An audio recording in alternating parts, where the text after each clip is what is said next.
Barkanmu da dawowa cikin wani sabon bidiyo namu, wanda idan ba ku manta ba bidiyon da ya gabata mun yi bayani akan waɗannan element ɗin da BDI da BDO.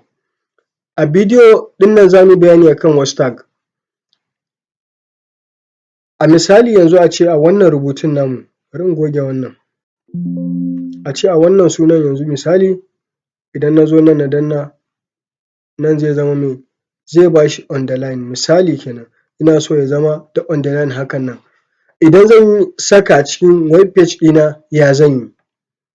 To akwai wani element da ake ce masa INS haka ake rubuta shi, wannan shi ne element ɗin wato INS hakan nan.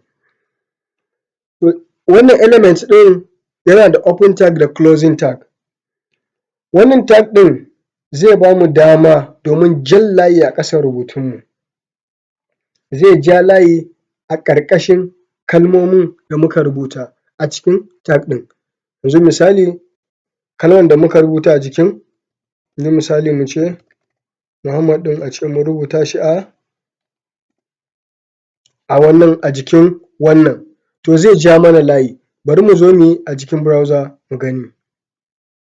Bari mu goge waɗannan a text editor namu, bari mu rubuta tag element sai mu rubuta me? Mu ce wannan misalin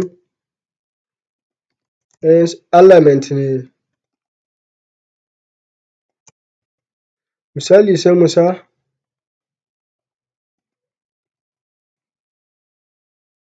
misali, kun ga a nan za mu rubuta yanzu misali mu ce ya ja mana layi a ƙasan rubutun. Yanzu misali bari mu ce ya ja mana layi a ƙasan rubutun sunan nan Muhammad da muka sa, misali hakan nan, kun gani muna so ya ja mana layi a ƙasan wannan Muhammad ɗin, sai mu zo sai mu yi me? Sai mu yi save, sai mu rona mu gani, bari mu rona a browser namu mu gani, kun gani wancan element ɗin ya yi me? Ya ba mu dama mun ja layi a ƙasan sunan nan da muke so. To yanzu misali idan kuka shiga website kuma, misali kuka zo wajen yawanci wajen pricing wajen biyan kuɗi ko wani abu za ku kalli nan irin wannan rubutun an yi cancel nashi a nan kamar yanda ake yi da biro. So idan muna so mu rubuta irin wannan akwai wasu element da ake amfani da shi. Element na farko shi ne ana ce masa delete, wato delete element kamar haka. So wannan delete element ɗin yana ba mu dama ne mu ja layi a jikin rubutun yanda na gaya muku mu ja layi a jikin rubutu misali kamar haka, mu ja layi a jikin rubutu misali kamar haka yanda za ka yi cancel nashi irin na pricing ɗin nan da na rubuta. Yawanci wajen siyan abu online za ku ga ana haka za a rubuta price sai a yi cancel nashi, to da wannan delete element ɗin ake amfani. Bari mu rubuta shi a nan mu gani, yanzu misali mu rubuta wani p tag a nan mu ce wannan misalin delete element ne, misali sai mu yanda ake rubuta tag ɗin shi ne DEL maimakon delete ba a rubuta shi in full, abin da ake rubutawa bari in rubuta a nan domin mu gani, ba a rubuta shi in full haka za a rubuta shi ne,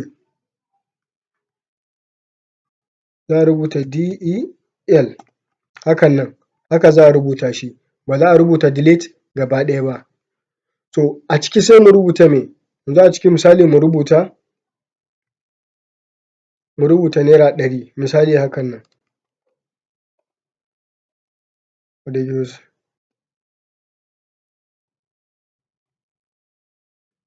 Yanzu misali mun buɗe tag ɗin kuma mun yi me? Mun rufe shi.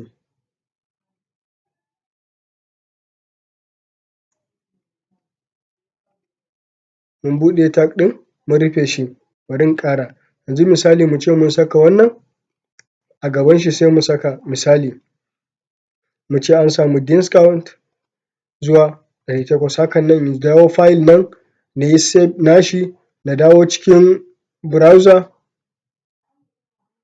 haka nan na dawo page ɗina na yi refresh, kun gani kun gani ya rubuta mu yanda wannan nasu ɗin yake, even wannan sun rage ƙarfin rubutun ne, colour ne wannan wanda mu ma za mu iya rage shi, to wannan colour ne. So idan muka zo CSS za mu yi bayani akan wannan abun. Wannan shi ne da za ka rubuta me delete element da kuma is element ɗin can da zai ja ma layi a ƙasa da kuma wanda zai cancel ɗin rubutun. Sannan akwai wani element yanzu idan akwai wani element da ake rubuta shi kafin yanzu ba da delete element ake amfani ba, wani element ne da ake ce masa s kawai ake rubutawa a jikin element ɗin.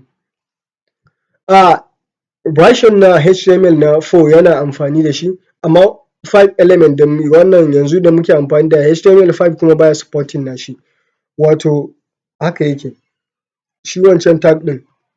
Misali yanzu na sa shi a nan, shi yanda yake wancan shi ne s zan rubuta, kun ga s zan rubuta hakan nan, to sai na rubuta wannan s ne, misali na yi saving nashi na zo na ƙona shi, kun gani ya yi min abun da delete ya min, amma ku kula za ku kalla me duk da haka da bambanci, delete a tsakiya yake shi kuma me a sama yake, ku kula nasu su ma a tsakiya yake, da delete suka yi amfani. So gaskiya an fi amfani da delete element akan wannan s element ɗin yanzu da shi ake amfani, yanzu ba a amfani da wannan s element ɗin, kawai dai na muku bayanin shi ne domin ku san da cewa akwai shi ma element ne daga cikin element na HTML.